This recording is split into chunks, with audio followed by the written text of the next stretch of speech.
Seat per head 50 rupees ಏನೋ ತೊಗೊಳ್ತಾರೆ. So ಎಲ್ಲರೂ ಟ್ರಾನ್ಸ್ಫರ್ ಮಾಡ್ತಾರೆ. ಎಲ್ಲರೂ ಒಂದೇ ಸತಿ ಹೋದಾಗ ಗಾಡಿ ಅವೈಲಬಲ್ ಕೊಡೋಲ್ಲ. ಸೊ ಅದಕ್ಕೋಸ್ಕರ ಏನು ಮಾಡ್ತಾರೆ, ಒಂದಷ್ಟು ಜನ ಕ್ಯೂವಲ್ಲಿ ಹೋದಾಗ ಒಂದೊಂದು ಗ್ರೂಪ್ನೇ ಫಸ್ಟ್ ಒಂದು ಗಾಡಿಗೆ ಒಂದು 10 ಮೆಂಬರ್ಸ್, ಒಂದು 12 ಮೆಂಬರ್ಸ್ ಆ ಥರ ಇದು ಮಾಡಿಬಿಡ್ತಾರೆ. ಸೊ ಪರ್ ಹೆಡ್ 50 ರೂಪೀಸ್ ನೀವೇ ನಿಮ್ಮ ಓನಾಗಿ ಸೆಲ್ಫಾಗಿ ಪೇ ಮಾಡ್ಕೊಳ್ಬೇಕು. ಸೊ ಅಲ್ಲಿಂದ ನಿಮ್ಮ ಟ್ರೆಕ್ ಶುರು ಆಗೋದು. ಅವ್ರು ನಿಮ್ಮನ್ನು ಗೌರಿಕುಂಡಿಗೆ ಡ್ರಾಪ್ ಮಾಡಿ ಹೋಗ್ತಾರೆ. ಸೊ ಗೌರಿಕುಂಡಿಂದ ನೀವು ಟ್ರಕ್ನ ಸ್ಟಾರ್ಟ್ ಮಾಡಬೇಕು.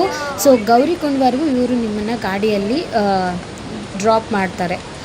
ಬಟ್ ನಾನು ಹೇಳ್ದಂಗೆ ಅದೇ ಟ್ರಾಫಿಕ್ ಜಾಸ್ತಿ ಇರುತ್ತೆ. ಬಿಕಾಸ್ ಈ ಕಡೆಯಿಂದ ಗಾಡಿ, ಆ ಕಡೆಯಿಂದ ಗಾಡಿ, ಮಧ್ಯದಲ್ಲಿ ಕುದುರೆಗಳು ಓಡಾಡ್ತಾ ಇರ್ತವೆ. ಇದು ಕೈಂಡ್ ಆಫ್ ಸಮಥಿಂಗ್ ಡಿಫ್ರೆಂಟ್. ಈ ಕಡೆ ಕುದುರೆನೂ ಒಂದ್ಸಲ, ಈ ಕಡೆ ಕತ್ತೆನೂ ಒಂದ್ಸಲ. ನನಗೆ ಅದೇ ಡೌಟ್ ಆಯಿತು ಫಸ್ಟು. ಸೊ ನಾನು ಆಲ್ರೆಡಿ ಹೇಳಿದ್ನಲ್ಲ, ಇದೇ ಆ ಜಾಗ. ಇಲ್ಲಿ ಪೊಲೀಸೆಲ್ಲ ಇರ್ತಾರೆ. ಸೊ ತುಂಬಾ ಸೆಕ್ಯೂರಿಟಿ ಇರುತ್ತೆ.